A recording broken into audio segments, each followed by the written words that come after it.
নমস্কার।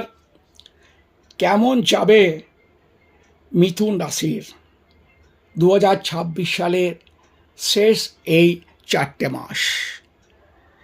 জাতক জাতিরা কিছু পায়ের সমস্যা, হাঁটু, গোড়ালি, পেটে কিছু সমস্যায় ভুগতে পারেন। হাই প্রেশার, সুগার এবং বেশ কিছু কিছু ক্ষেত্রে আপনাদের অপারেশন বা হার্টের ওপরে কোনো প্রভাব পড়তে পারে। আপনারা খুব বেশি করে জল খান, জল পান করুন, স্বাস্থ্যের দিকে নজর রাখুন, নচেত আপনাদের কিন্তু এবছরের শরীর স্বাস্থ্যটা প্রচণ্ড পরিমাণে বাড়তে থাকছে।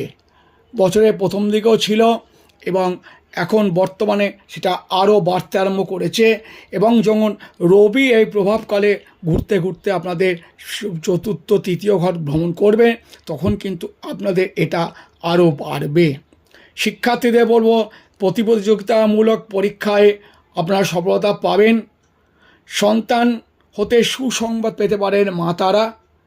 এবং আপনারা যারা উচ্চ কর্মপথে উচ্চ কর্মক্ষেত্রে কাজ করেন, মাল্টি ন্যাশনাল কোম্পানিতে, তাদের প্রমোশন এবং উন্নতির যোগ প্রবল।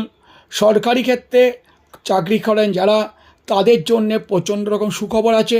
মাইনে বৃদ্ধি, বোনাস এবং অর্থ পজিশন উন্নতির যোগ দেখা যায়। এবং সংসার ক্ষেত্রে আপনাদের কোনো রকম দুশ্চিন্তার কারণ থাকার কথা নয়। আপনাদের মোটামুটি এই শেষ 4 মাস যথেষ্ট সুখেই চলে যাবে। কিন্তু আপনাদের যেমন পিতা বা মাতা যদি কেউ জীবিত থাকে, তাদের নিয়ে বেশ কিছু সমস্যা আপনারা ভোগ করবেন এবং খুব অশুভ সংবাদ পেতে পারেন।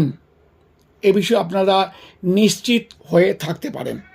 এবং যারা ব্যবসা করেন তাদের বলবো, আপনারা নভেম্বর এবং ডিসেম্বর মাসে অতিরিক্ত পরিমাণে উপার্জন করবেন। যে উপার্জনের কর্মের ফল আপনার কি দান করে বা করে পুণ্য সঞ্চয় করার যোগ আছে। বিদেশে ভ্রমণের যোগ আপনার দেখতে পাওয়া যায়।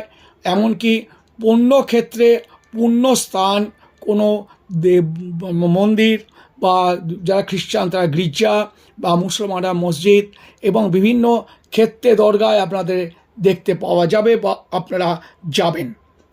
আপনাদের যে সেটা আছে, প্রতিকারগুলো আছে। যেমন শুভ বার হচ্ছে আপনাদের বুধবার, শুভ তারিখ হচ্ছে 5, 7, 9 ও 14 প্রতি মাসের, শুভ সংখ্যা 6 ও 9, শুভ ধাতু হচ্ছে আপনাদের রূপো। আপনারা তর্জনীতে একটা রূপোর আংটি পরে নেন, তাহলে কিন্তু আপনাদের বেশ কিছু ভালো ফল পাবেন। শুভ মূল হচ্ছে বিদ্যাধারক এবং অশ্বগন্ধা, এবং শুভ রত্ন একটা ক্যাটসাই এবং একটা মুনস্টোন বা সাদা পলা আপনারা পরতে পারেন, উপকার অবশ্যই পাবেন। আজকের মতো শেষ করলাম। নমস্কার।